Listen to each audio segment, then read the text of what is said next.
Hello mga beshies! I'm back! Kamusta naman kayo? I hope okay lang kayo kung saan mang naroroon na lupalop ng mundo. For today's video, mag-story time naman tayo. Gusto niyo ba yon? So anyway, ang kukwento ko sa inyo is my personal experience and it's all about my hair loss. So ayan, unfortunately, lately na papansin ko na parang naglalagas yung buhok ko, as in may nakikita ako sa floor. Kung may stars everywhere, nako, ang version ko, hair everywhere. At hindi lang ako yung nakakapansin kasi even kids ko, nagsasabi sila, "Ma, ang dami namang buhok dito." Even sa CR after kong maligo, talaga namang very evident yung hair loss ko. Kung kaya naman, few days ago, nagpa-consult ako sa derma ko kung ano ba talagang causes nito at ano bang best resolution para sa main concern ko. At ayun na nga. So, historical background checking, talaga namang wala akong kawala kasi meron kami history sa family ng, ayan, nakakalbo. So, yun nga, hindi na ako magpapaligoy-ligoy pa, medyo, ayan, nakakalbo na rin ako. Pero, nagsimula ito after kong manganak, which is kind of normal because part siya ng hormonal imbalance. However, napansin ko, hindi na siya bumalik as in literal na nag-reproduce ng bagong buhok. And itong dito sa part na to, talaga namang nag-start siya. Although meron din namang mga tumubong mga baby hair, but kung mapapansin nyo, mas mataas itong part na to kaysa dito. So, mas marami na yung nawawala dito na hindi na siya napalitan kasi yung mga baby hairs andito. Ayan, pero dito sa portion na to, wale na, ano ba yan? But sabi nito, yung sa hair loss concern ko, hindi naman talaga mainly dito, but more on nakita niya would be on this upper portion. Which is somewhat similar sa na-experience ng brother ko. Actually, mas nauna yung brother ko na malagasan ng buhok compared sa akin. To think na I am 5 years older than him. So, anyway. So, balik tayo. Pumunta nga ako sa derma ko and ayun na nga, binigyan niya ako ng some products that could help to regain this hair loss. And bukod doon, meron din siyang binigay na products about my skin sa face. So, ayan. Gusto ko i-share sa inyo kung ano yung mga products na to. Ayan. O, diba? Ang dami-dami. So, 2 sets siya. Itong 2 pirasong ito would be for the hair. So, we have here the shampoo. So, ayan. Ito na yung gagamitin kong shampoo from now on. Tigil ko muna daw yung kung ano man yung shampoo na ginagamit ko sa ngayon para matreat na yung kailangan matreat sa akin. So, it's 120 ml shampoo. It's a hair enhancer. So, ayan. Another thing na makakatulong about my hair loss concern would be this minoxidil. So, it's a 500 milligram. So, based on the packaging, ito yung condition ng patient before. And ito naman yung expected output after. So, let's see, after a few months, babalitaan ko kayo about this journey. So, ayan. So, 2 for my hair concern.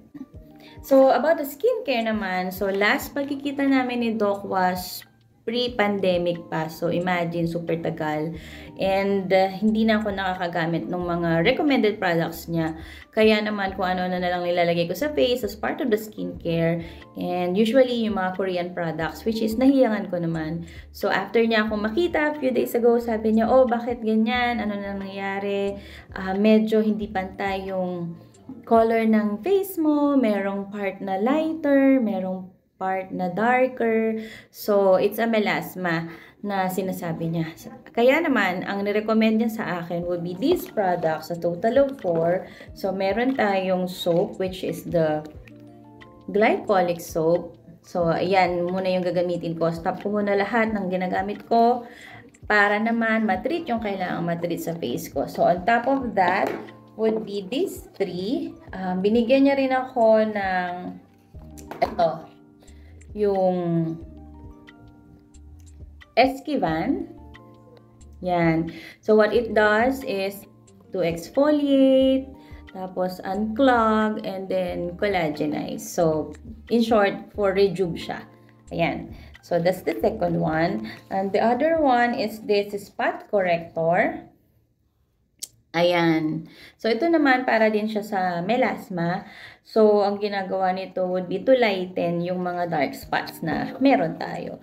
And of course, lagi namang sinasabi nito na every time you go out and even actually indoor, kailangan ng sunscreen.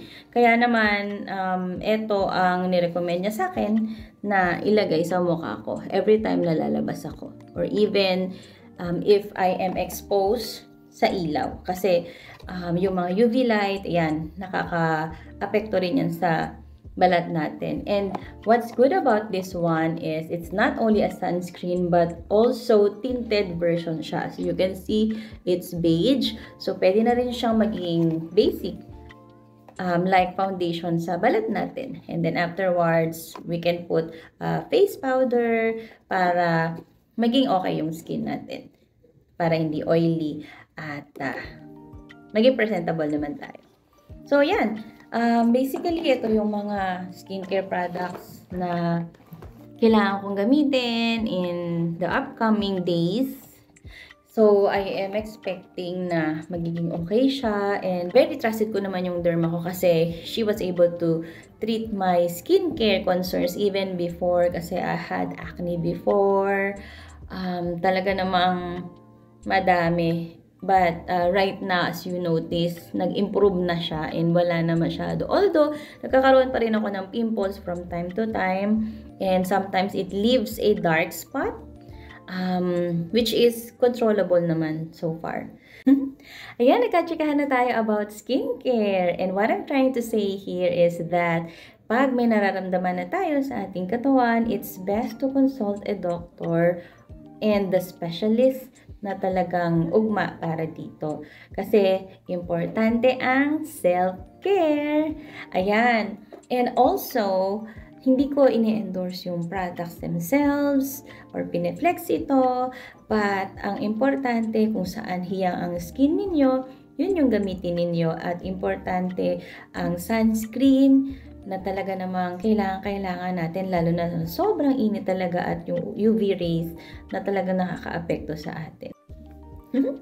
So, ayan, hanggang dito na lang muna for today's video. Sana marami kayong natutunan sa mga shinare ko. Basta laging tatandaan, self-care and self-love ay sobrang importante.